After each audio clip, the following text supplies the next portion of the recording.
પાટીલ હોય કે અમિતભાઈ હોય, આ વસ્તુને કેમ કરીને ટલ્લે ચડાવવું, કોઈ મૂડમાં નથી વિસ્તરણ કરવાના લોકો. પણ ભાજપ એની સ્ટાઇલ પ્રમાણે કોઈ મોટી થયેલી વ્યક્તિને વધુ પડતી મોટી ન થવા દે. 20 થી 25 બેઠકો એવી છે જે કોળી સમાજને સીધી સ્પર્શતી હોય એવી છે, જ્યાં પરસોત્તમભાઈ સોલંકીનો દબદબો રહ્યો છે. પુરુષોત્તમભાઈ સોલંકી માટે તો એક અનામત છે, મત્સ્ય ઉદ્યોગ, એ તો આપતા જ રહ્યા છે અત્યાર સુધી. આ વખતે નથી આપ્યું તો વળી પાછું જો વિસ્તરણ કરે ભૂલથી આમ તો કરવાના જ નથી, તો પુરુષોત્તમભાઈ માટે અનામત ફિશરીઝ તો છે જ. આ ફેક્ટરથી હવે ભાજપ પણ ક્યાંય પંકાઈ રહ્યું છે.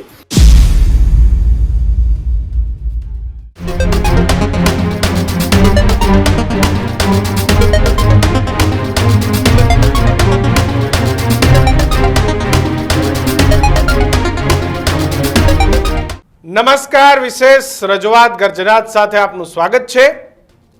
ચર્ચા મંત્રીમંડળના વિસ્તરણની ચારે બાજુ થઈ રહી છે. સી.આર. પાટીલ કહીને છૂટી તો ગયા, પણ હજુ સુધી મંત્રીમંડળ કેવું હશે ને ક્યારે થશે એની કોઈ વાત સામે નથી આવી.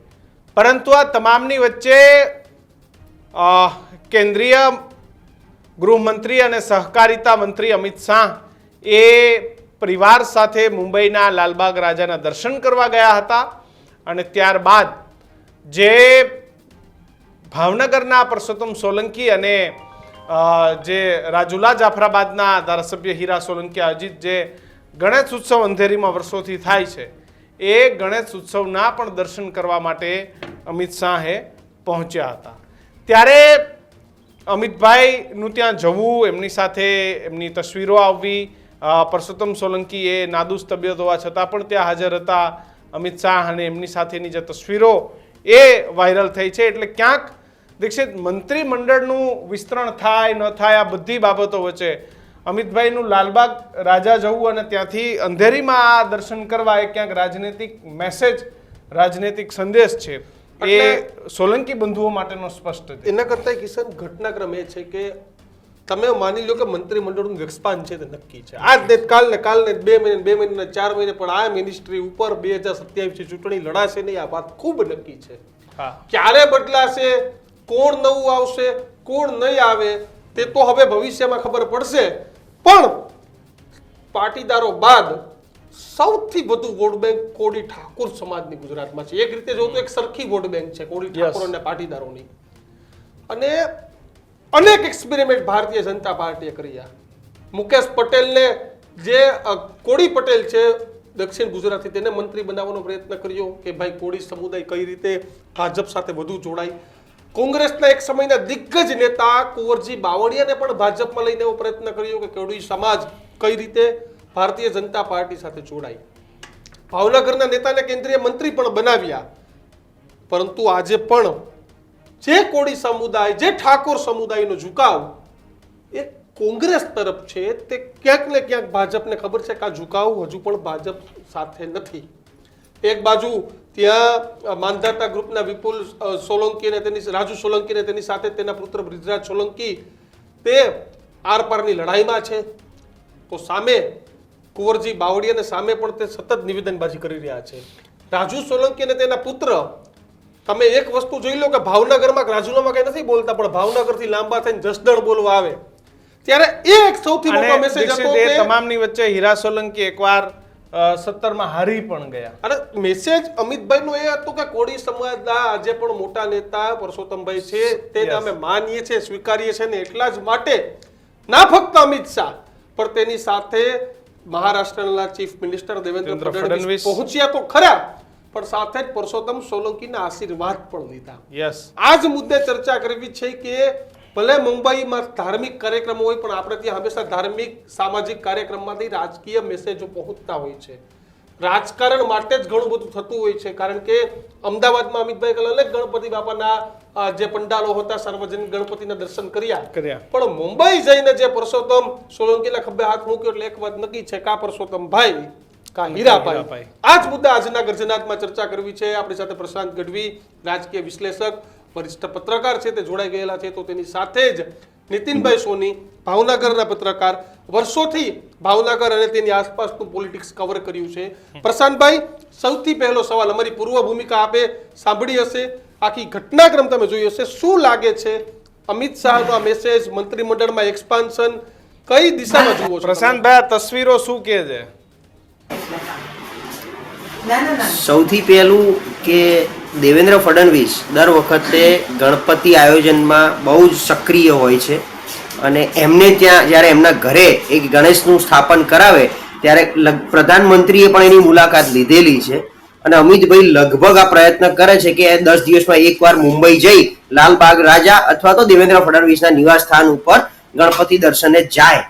હવે સ્વાભાવિક છે, મુંબઈ જેવા સિટીમાં ગયા હોય તો મુંબઈના સ્થાનિકમાં આપણા ગુજરાતી સમાજ અથવા તો આપણા કોઈ વરિષ્ઠ નેતાઓ ત્યાં વસેલા છે એમની મુલાકાત થાય એટલે આ બહુ જ સ્વાભાવિક હું આને લઈ રહ્યો છું. કારણ કે આપણે મંત્રીમંડળને લઈને ચર્ચા ઘણા સમયથી કરીએ છીએ, એમાં પુરુષોત્તમભાઈ અને હીરાભાઈ સોલંકીને લઈને પણ ચર્ચા આપણે ગયા અઠવાડિયે જ એકવાર કરી હતી.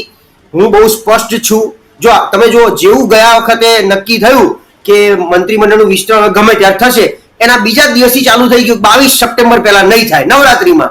મૂળ પાટીલ હોય કે અમિતભાઈ હોય, આ વસ્તુને કેમ કરીને ટલ્લે ચડાવવું, કોઈ મૂડમાં નથી વિસ્તરણ કરવાના લોકો, એટલે કેમ કરીને ટલ્લે ચડાવવું. પહેલા એ વાત હતી કે 7 તારીખે 2 દિવસ માટે વિધાનસભાનું સત્ર બોલાવ્યું છે તો 6 તારીખે વિસ્તરણ થઈ જશે, એ લોકોને શપથ લેવડાવી દે એટલે સીધું વિધાનસભામાં એના બેસી શકાય.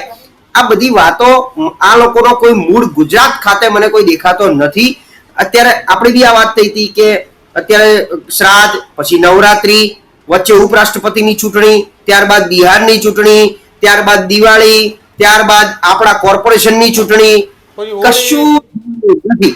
અને એમાં પુરુષોત્તમભાઈ અને હીરાભાઈ જે રીતે એમની સતત હાજરી પુરાવે છે, બોલી બોલીને, બડબોલા નેતા છે અને નાદુરસ્ત તબિયત હોવા છતાં સમાજને બી, જો એમના પ્રત્યે મને બહુ રિસ્પેક્ટ છે, મેં કીધું એમ સામાજિક લેવલે એમણે બહુ કામ કર્યું છે, પણ હવે કુંવરજી નામનો એક એવો મોટો ચહેરો એમને મળી ગયો છે એટલે ભાજપમાંથી ઉભા થયેલા નેતા વધારે પડતા મોટા ના થઈ જાય એટલે એમને દબાવવા માટે બીજા આવા ચહેરા લાવી અને સમાજને ધરી દેવાના અને અમારા લોકોને બેહાડી દેવાના, આ જે પ્રણાલી પ્રમાણે કામ કરે છે. મને જો અને પુરુષોત્તમભાઈ સોલંકી માટે તો એક અનામત છે જ, મત્સ્ય ઉદ્યોગ, એ તો આપતા જ રહ્યા છે અત્યાર સુધી, આ વખતે નથી આપ્યું તો વળી પાછું જો વિસ્તરણ કરે ભૂલથી આમ તો કરવાના જ નથી તો પુરુષોત્તમભાઈ માટે અનામત, ફિશરીઝ તો છે જ. એટલે મેસેજ એવો ચર્ચામાં સતત છે કે ભાઈ કદાચ તમે માની લ્યો કે હવે પુરુષોત્તમભાઈની નાદુરસ્ત તબિયત, યસ, પુરુષોત્તમભાઈને મંત્રી કદાચ નથી બનાવતા તો હવે એ સંકેત કહી શકાય કે ભાઈ પુરુષોત્તમભાઈ નહીં તો હીરાભાઈ સોલંકી પરિવારમાંથી તમારે કોઈકને મંત્રીમંડળમાં, કારણ કે કુંવરજીભાઈ આવી ગયા, આપણે ના નથી પાડતા, પણ જે ઇમ્પેક્ટ કોડી વોટ બેંકમાં પુરુષોત્તમ સોલંકી અને તેના પરિવારોની છે એ ઇમ્પેક્ટ કુંવરજીભાઈમાં નથી આવતી. કુંવરજીભાઈ આખા દેશના કોળી સમાજના પ્રમુખ રહી ચૂક્યા, જેવી રીતે રામનાથ કોવિંદ હતા, રાષ્ટ્રપતિ હતા, એવા કુંવરજીભાઈ એ રાષ્ટ્રીય બોડીમાંથી આવે છે. પરસોત્તમભાઈ એમના ગુજરાતના સમાજ પર એમનું પ્રભુત્વ ચોક્કસ છે, પણ ભાજપ એની સ્ટાઇલ પ્રમાણે કોઈ મોટી થયેલી વ્યક્તિને વધુ પડતી મોટી ન થવા દે, નહીતર એ માણસ કાલ ઉઠીને આમની જ સામે પડે. એટલે અથવા તો બીજું કઈ પોતાનું ગ્રુપિઝમ ઊભું થાય. કોળી સમાજના અન્ય લગભગ 10 જેટલા ચહેરા છે, એમાં મેં તમને ગઈ વખતે બી નામ આપ્યું હતું, ફરી એકવાર નોંધી શકો છો, શામજીભાઈ ચૌહાણ ચોટીલા. હવે આવા બીજા 2-4 નામ છે જે મુકેશભાઈ પટેલ છે, કોઈને મનમાં એક કલ્પના હતી કે મુકેશભાઈ જેવાને મંત્રી બનાવી દેશે ઓલપાડમાંથી, તેમ છે ને એમ આવા મોટા ચહેરાને, એટલે હીરાભાઈને બને તો ક્યાંક સંગઠનમાં જવાબદારી આપે, મંત્રીમંડળમાં હું નથી માનતો કે એમનો સમાવેશ, કારણ કે આમાં શું થાય, પરસોત્તમભાઈમાં બધી રીતે ચાન્સ પર ડાન્સ છે, નાદુરસ્ત તબિયત, ગેરહાજરી, એટલે એમને મત્સ્ય ઉદ્યોગ આપી દો. હીરાભાઈને કંઈક ખાતું સારું આપવું પડે પાછું. હવે સારું ખાતું જો આપવા જાય તો પાછું બીજો સમાજને એમની જે પેલી ભાજપની જે સ્ટાઇલ છે પેલી પૈસા ઉઘરાવવાની, કમલમ સુધી પહોંચાડવાની, એમાં હીરાભાઈ ક્યાંક થોડા પાછા પડશે, કારણ કે એમને સામાજિક કામો વધારે કરવાના હોય છે. આ બધામાં ફિટ નથી થતું, એટલે કંઈક એવો ચહેરો લઈને આવશે કોળી સમાજમાંથી જેને પાછું ધીરે ધીરે મોટો કરે, તમે સમજો, અને જેથી પુરુષોત્તમભાઈ અને હીરાભાઈનું જે વર્ચસ્વ છે એને ઓછો કરવાનો પ્રયત્ન કરે. આ ભાજપની સ્ટાઇલ છે અને એ પ્રમાણે જ આગળ ચાલશે. પ્રયત્નો કુંવરજી બાવળીયા વખતે થયો પણ જોઈએ એવી સફળતા ન મળી.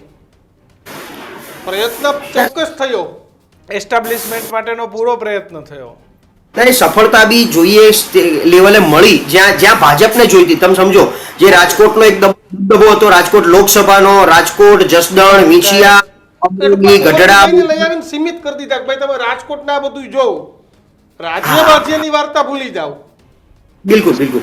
પણ તો બી મેં કીધું ને કે કેમ નહીં, આની મજબૂરી શું તમે સમજો. કુંવરજીભાઈ સવારે કોંગ્રેસ છોડે અને સાંજે કેબિનેટ મંત્રી બને, એ મંત્રી પદ છેક સુધી ચાલુ રહ્યું. કુંવરજીભાઈને એક બી વાર બહાર રાખ્યા હોય તો તમે કહો.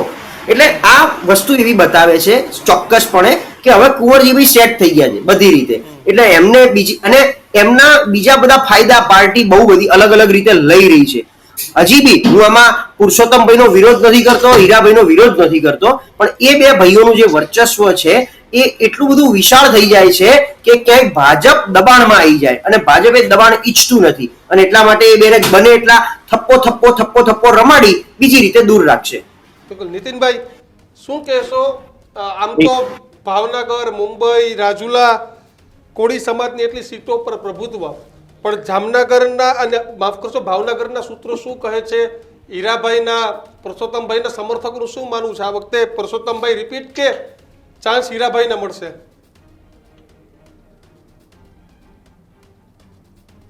મંત્રીમંડળનું વિસ્તરણ કરવાની વાત ચાલે છે, પરંતુ છેલ્લા ઘણા સમયથી, એટલે આમ જોવા જઈએ ચર્ચામાં એવું થતું હોય છે કે પરસોત્તમભાઈ સોલંકીને કટ કરી અને એમના બદલે હીરાભાઈને મંત્રી બનાવવા. પરંતુ જે પ્રકારે છેલ્લા ઘણા વર્ષોથી જે ચિત્ર એવું લાગી રહ્યું છે કે પરસોત્તમભાઈ સોલંકી છે, ભલે જે પ્રકારે ચર્ચા થતી હોય છે, પરંતુ તેમને મંત્રીમંડળમાંથી ક્યારેય મોટા ભાગે પડતા મૂકવામાં આવ્યા નથી. હીરાભાઈની વાત કરીએ તો હીરાભાઈ માટે એટલા માટે કદાચ એક વધારાના, પરસોત્તમભાઈના ભાઈ છે એટલે કદાચ એમને જો મંત્રી બનાવ હોય તો એ તો રાજુલામાંથી આવે છે, એટલે રાજુલાના ધારાસભ્ય છે ને, એટલે એવું કહી શકાય કે રાજુલામાંથી એક ધારાસભ્ય થાય.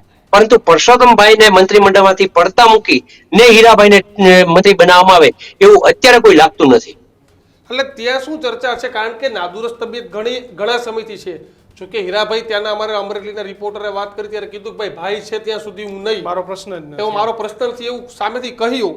પણ કારણ કે જે રીતે ભાવનગરના સાંસદને મંત્રી બનાવવામાં આવ્યા, મૂળ ભાવનગરના મનસુખ માંડવિયાને પોરબંદરથી લડીને મંત્રી બનાવવામાં આવ્યા, તો હવે એવું લાગે છે કે ભાઈ પરસોત્તમભાઈને કા પ્લસ કરીને કા પછી પરસોત્તમભાઈ કહેવાય કે મને રહેવા દો, હવે તમે હીરાભાઈને આગળ કરો, અથવા તો હવે પછીની ચૂંટણી માટે મને લાગે છે ત્યાં સુધી પરસોત્તમભાઈના સન પણ તૈયાર થઈ રહ્યા છે.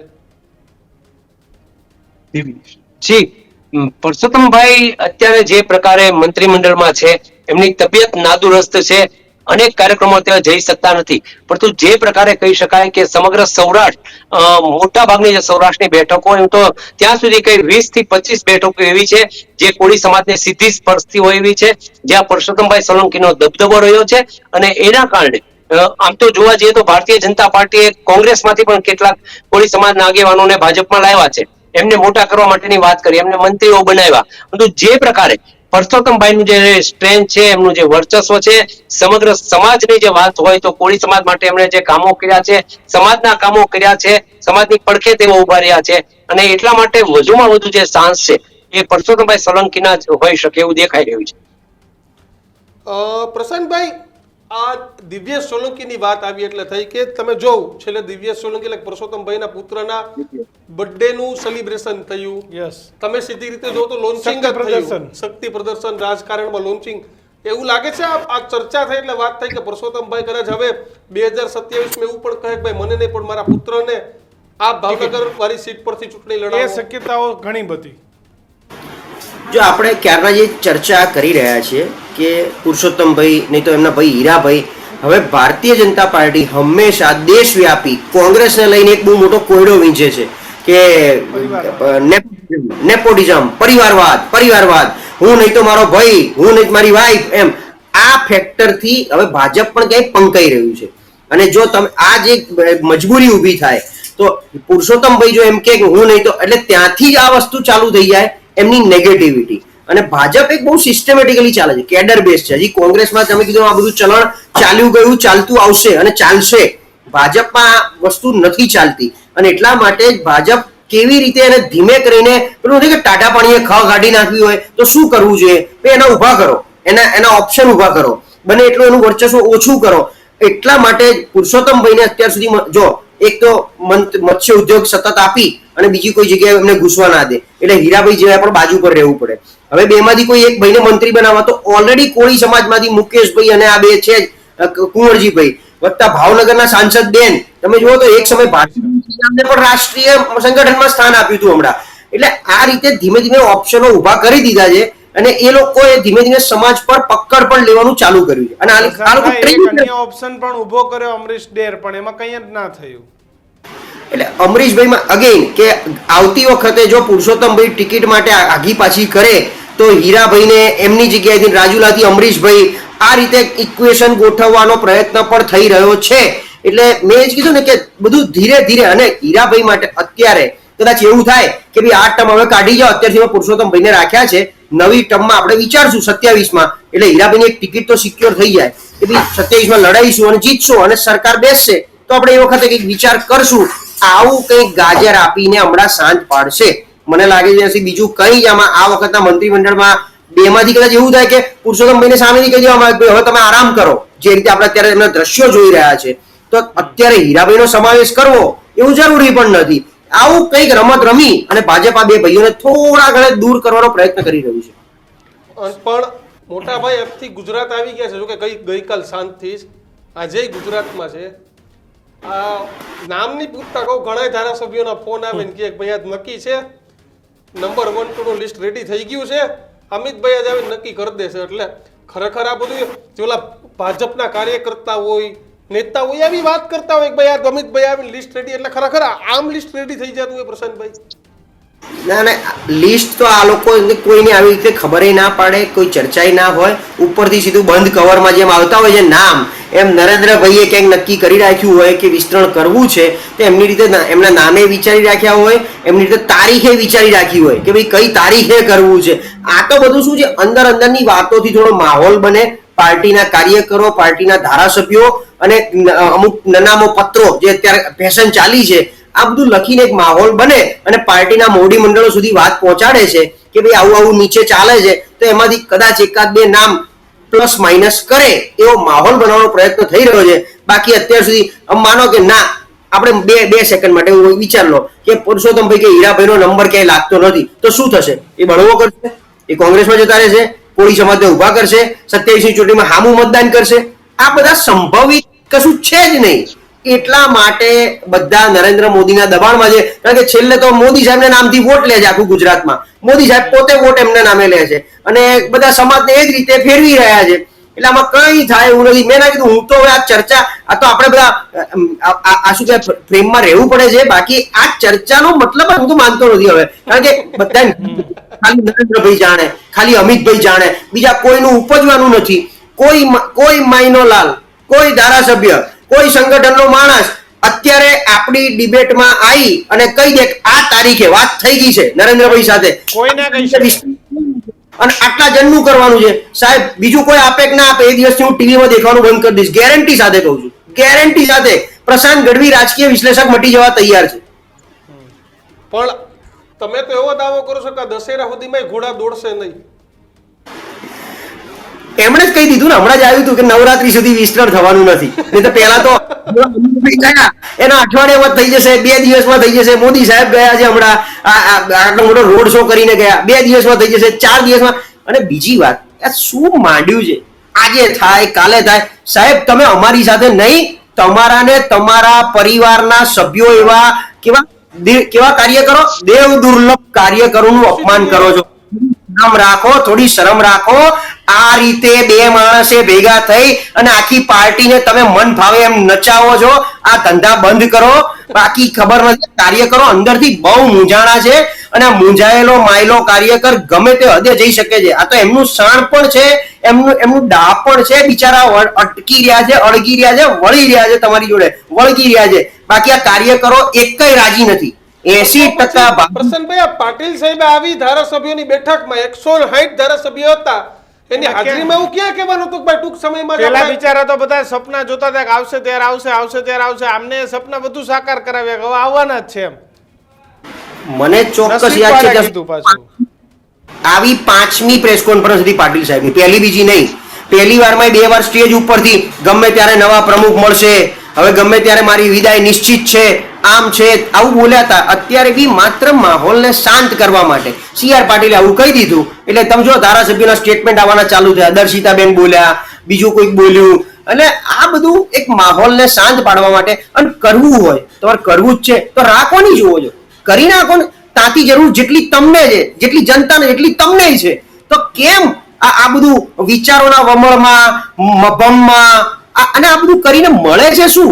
છેલ્લે તમને મળે છે જનતાની નારાજગી, તમારા પાર્ટીના કાર્યકરોની નારાજગી, તમારા જે કઈ નાના મોટા અટકે આમ જે તમારા વિરોધ જે ઉભા થઈ રહ્યા છે એ વધુ વધી રહ્યા છે. એટલે ખબર નથી પડતી એમને કરવું શું છે, એમને કઈ નથી કરવું એટલે આ બધું કરી રહ્યા છે. પણ પ્રશાંતભાઈ, કાંઈ નથી કરવું તો આ બધું કરી રહ્યા છે, પણ તમને એવું લાગે છે કદાચ તમે માની લ્યો હાલો કે આપણે બધાય ખોટા પડ્યા સાંજે લિસ્ટ આવી જાય તો લિસ્ટ તો 26 નો જ સમાવેશ થવાનો છે, 26 ની ઉપર 27 માં થવાનું નથી. નહીં. તો આ 26 માંથી તમે સમજો કદાચ 10 નવા આવે, અને 5 એ કાઢી મૂકે. 26 પૂરાય ના કરે, એમાં 1-2 જગ્યા કાયમી ભાજપ ખાલી જ રાખે જરૂર પ્રમાણે. તો બિલકુલ. 130-35 નારાજ કરવાના થાય ને સાહેબ. એમાંય 60 જણા તો તૈયાર જ છે, 45 જ જબ્બા સીવડાવી લીધેલા છે. પણ મને તમે એક લોજિક સમજાવો, બંને મિત્રો આપણે બધા તો રાજકારણના દરિયામાં ખોપેલા છે. યસ. અત્યારે માનો કે 22નું 20નું કે 24નું મંત્રીમંડળ બનાવે CM સિવાયના, બધા ઝોનમાંથી 3-3 4-4 જણા લે, 4-4 ઝોનમાંથી 5-5 જણા લે, બધા ઝોનમાંથી સામાજિક સમીકરણ ગોઠવે, 2 કોળી આવે, 1 ઠાકોર આવે, 4 પટેલ આવે, 1-2 રમણ આવે, બધા ભેગા કરે, માનો કે બધું થાય. તો અત્યારે જે મંત્રીમંડળનું વિસ્તરણ કરશે તો શું એ 27 સુધી ચાલશે? તો શું આ મુખ્ય બસ આ જ સવાલ આવીને ઊભો છે. એમ હું એ કહેવા માંગુ છું, ગઈ વખત મેં આ જ ચર્ચા કરી હતી તમારી જોડે કે ચૂંટણીના 1.5 વર્ષ પહેલા એક નવો ફેસ મુખ્યમંત્રીના સ્વરૂપે આપવો, એ વખતે વિસ્તરણ થઈ જાય મુખ્યમંત્રી સાથે, બધા જ ચહેરા નવા, જેમ 2021માં આવ્યા હતા 17 જણા, તમામ ચહેરા નવા આવે, મુખ્યમંત્રી પણ નવા આવે, એ 27ની ચૂંટણી સુધીમાં માહોલ બનાવે, એક ફેસ એન્ટી જતી રહે. હા ધીરે ધીરે સેટ થાય. તો અને પછી એ જ ચહેરા ઉપર 27ની ચૂંટણી લડાય અને એને 32-31 સુધી કન્ટિન્યુ કરે. આ જ રીતે હડ્ડી અને પેચ અહીંયા ફસાયો છે કે જો આમ કરતા કરતા એપ્રિલ મે સુધી ખેંચાય. બીજી એક વાત કે ગમે તે કરી લો, ભારતીય જનતા પાર્ટી 17% પાટીદાર વોટના દબાણમાં છે. એ 17%ને કોઈ રીતે નારાજગી અપાય નહીં. એટલે પાટીદાર પ્રદેશ પ્રમુખે આપવા પડે અને એક પાટીદાર મુખ્યમંત્રી આપવા પડે. મુખ્યમંત્રી અત્યારે પાટીદાર છે એટલે પ્રદેશ પ્રમુખ આપી શકાતા નથી, એટલે એકાદો નવો ચહેરો નોન પાટીદાર લાવે અને ડેપ્યુટી CM નીતિનભાઈ જેવા પાટીદાર લાવે અને આ બાજુ પ્રદેશ પ્રમુખ પણ સૌરાષ્ટ્રમાંથી લેવા પટેલમાંથી લાવે તો બધું બેલેન્સ થાય. તો ગમે ત્યારે ચૂંટણીમાં પાટીદાર કહી ના શકે કે અમને કશું આપ્યું નથી. અત્યારે નંબર 2 બી પાટીદાર છે ઋષિકેશભાઈ. તો આવું કઈક સ્ટ્રક્ચર બને. નંબર 2 છે, પાછું આમ નંબર 2 નથી ને, કેવા માટે નંબર 2 છે. આમ તો તમે ભૂપેન્દ્ર પટેલ પછી નામ સાંભળવો તો આખી ગુજરાતને ખબર છે કે બીજું નામ કેના ઉપર આવે. આમ તો સુપર CM ની વાતો ચાલી છે, ભૂપેન્દ્રભાઈને નંબર 1 ગણવા કેમ? નીતિનભાઈ, ત્યાં કોડી જ લેવામાં આવે પરસોત્તમભાઈને, તો પછી ભાવનગર અથવા તો અમરેલીમાં બીજી કોઈ શક્યતાઓ રહે છે ખરા? ચલો હીરાભાઈ કે પરસોત્તમભાઈ, બીજી કોઈ શક્યતાઓને સ્થાન રહે છે અન્ય સમાજોને? કારણ કે ક્ષત્રિયની પણ જીતુભાઈ પણ ત્યાંથી ધારાસભ્ય છે, પટેલમાંથી ક્ષત્રિય પણ ધારાસભ્ય છે. બહુ સમગ્ર સૌરાષ્ટ્રની જો આપણે વાત કરીએ, સૌરાષ્ટ્રના રાજકારણ માટે કોળી સમાજનો દબદબો રહ્યો છે. જે બેઠકો છે, સૌથી વધુ જે બેઠકો છે આ વિસ્તારની છે, ધારાસભ્યો છે એ કોળી સમાજમાંથી આવે છે. તો જે પ્રકારે પરસોત્તમભાઈ સોલંકી અને હીરાભાઈ સોલંકી બંનેનો દબદબો રહ્યો છે. માનો કે હીરાભાઈ છે તો એ રાજુલાથી લઈ ઉના લઈ જાફરાબાદ અને સોમનાથ સુધી એમનો દબદબો છે. પરસોત્તમભાઈ છે તો એ ભાવનગર, અમરેલી, બોટાદ આ બધા વિસ્તારમાં એમનો દબદબો રહ્યો છે. જે પ્રકારે હાલ જોવા જઈએ તો પરસોત્તમભાઈ સોલંકી અત્યારે મંત્રીમંડળમાં છે. વધારાના માનો કે જો હીરાભાઈ સોલંકીને લેવાની વાત થાય તો એ રાજુલામાંથી આવવાના છે વાત છે. બીજું ભાવનગરની વાત છે તો ભાવનગરને કેન્દ્રીય મંત્રી મળેલા છે કોળી સમાજમાંથી, નીમુબેન બાંભણિયા, એ પણ અત્યારે દિલ્હીમાં છે. પરંતુ જે પ્રકારે જોતા પહેલા એ વાત હતી કોઈ પટેલ વધારાના એક થાય તો એમને મંત્રી બનાવવા. આમ જોવા જઈએ તો જીતુભાઈ વાઘાણી પણ લાઈનમાં છે મંત્રીમંડળમાં સમાવેશ થાય એવી. એટલે પરસોત્તમભાઈ ને કાપીને જીતુભાઈ ને મંત્રી બનાવે એવી કોઈ શક્યતા નથી. એટલા માટે કે પરસોત્તમભાઈ છે કોળી સમાજના નેતા છે, સમગ્ર સૌરાષ્ટ્રના નેતા છે, એટલે એમને કોઈ પણ હિસાબે મંત્રીમંડળમાંથી પડતા મૂકવા એ ભારતીય જનતા પાર્ટીને પણ પોસાય એમ નથી. અને બીજી બાજુ ભારતીય જનતા પાર્ટીના એ દબાણમાં છે એવું પણ સાબિત કરવા માટે ભાજપ વારંવાર નવા નવા ચહેરાઓના નામ ઉછાળશે કે આમને મંત્રીમંડળમાંથી કાઢવી અને આમને મંત્રીમંડળમાં સમાવીશું. પણ તો આખરે ઘીના ઠામમાં ઘી પડે છે. પરસોત્તમભાઈ સોલંકી કોળી સમાજના દબદબો ધરાવતા નેતા છે, એટલે એમને મંત્રીમંડળથી પડતા મુકાતા નથી. બીજી બાજુ વાત કરીએ પટેલ સમાજની, તો જે પ્રકારે પટેલ સમાજમાં અત્યારે વધુ વર્ચસ્વ ધરાવતા હોય તો જીતુભાઈ વાઘાણી છે. પરંતુ જે પ્રકારે ભૂતકાળમાં એ પ્રદેશ પ્રમુખ રહી ચુક્યા છે, શિક્ષણ મંત્રી પણ રહી ચુક્યા છે, હવે ફરી વખત એમને એક વખત મંત્રીમંડળમાં લેવાય છે કે કેમ એ પણ એ સમય કહેશે. તો શક્યતાઓ તમને શું લાગે છે? કદાચ વિસ્તરણ થાય, પરસોત્તમભાઈ યથાવત રહે, તો પછી તમને શું શક્યતાઓ લાગે? જીતુ વાઘાણી કે પછી ક્ષત્રિય? કારણ કે ક્ષત્રિય પણ ગ્રાસ્યા પણ હોવા જરૂરી છે મિનિસ્ટરની અંદર, અને ભાવનગર એ ગ્રાસ્યા ક્ષત્રિય સમાજનું સૌથી મોટું એમ કહેવાય કે હબ છે, એપી સેન્ટર છે. તો પછી શક્યતાઓ કઈ તરફ જાય છે? એનો માહોલ શું છે તમારા સ્થાનિક વિસ્તારોમાં? મંત્રીમંડળની જો વાત કરીએ તો પરસોત્તમભાઈ સોલંકી છે, એ ઉપરાંત જો પટેલ સમાજમાંથી લેવાની વાત આવે, જિલ્લામાંથી વધુ એક મંત્રી બનાવવાની વાત થાય, તો એમના માટે જીતુભાઈ વાઘાણીનો ચાન્સ લાગે એવું બહુ સ્પષ્ટ વાત છે. બીજી બાજુ ક્ષત્રિયને જો કોઈ પ્રદેશ નેતા તરીકે બનાવવાની વાત કરવામાં આવે અથવા તો પ્રદેશ પ્રમુખ નવા લાવવાના છે એ વાત છે. વર્ષો પહેલાનો જેમની પાસે અનુભવ છે, માજી સાંસદ છે, પૂર્વ પ્રદેશ અધ્યક્ષ રહી શક્યા છે એવા રાજેન્દ્રસિંહ રાણા છે, એમનું નામ પણ ક્યારેક કહી શકાય કે પ્રદેશ પ્રમુખ માટે ચર્ચામાં આવતું હોય છે. અત્યારે તેઓ ભલે સાઈડમાં છે અથવા બહુ સક્રિય નથી, પણ જે પ્રકારે ભારતીય જનતા પાર્ટીમાં એમનો પણ દબદબો છે, એટલા માટે કે વર્ષો પહેલા જયારે સંસદની ચૂંટણી લડ્યા ત્યારે પરસોત્તમભાઈ સોલંકી એમની સામે સંસદની ચૂંટણી લડવા માટે છેક મુંબઈથી ભાવનગર આવેલા, માત્ર નજીવા મતે પરસોત્તમભાઈ નો પરાજય થયો અને રાજુભાઈ રાણા એ સંસદ સભ્ય બન્યા હતા. ત્યાર પછી અચાનક જ ભારતીય જનતા પાર્ટી સમજી ગઈ પરસોત્તમભાઈ સોલંકી અન્ય કોઈ પક્ષમાં જોડાય એ પહેલા જ ભારતીય જનતા પાર્ટીએ પરસોત્તમભાઈ સોલંકીને ભાજપમાં લઈ લીધા. હવે સમગ્ર સૌરાષ્ટ્રમાં એમનો દબદબો છે. નો ડાઉટ સૌથી મોટી વસ્તી અને કહી શકાય કે પટેલ સમાજની છે, તો એમાંથી વધુ મંત્રીઓ હોય છે, પરંતુ બીજી બાજુ કોળી સમાજને પણ નારાજ કરવો એ પોસાય તેવું નથી. માત્ર પરસોત્તમભાઈ સોલંકી મંત્રીમંડળમાં છે ને વધારાના કોઈને તક આપવાની છે ભાવનગરમાંથી, તો અત્યારે એવું લાગે છે કે જીતુભાઈ વાઘાણીનો સમાવેશ થઈ શકે પટેલ સમાજ તરીકે. બિલકુલ.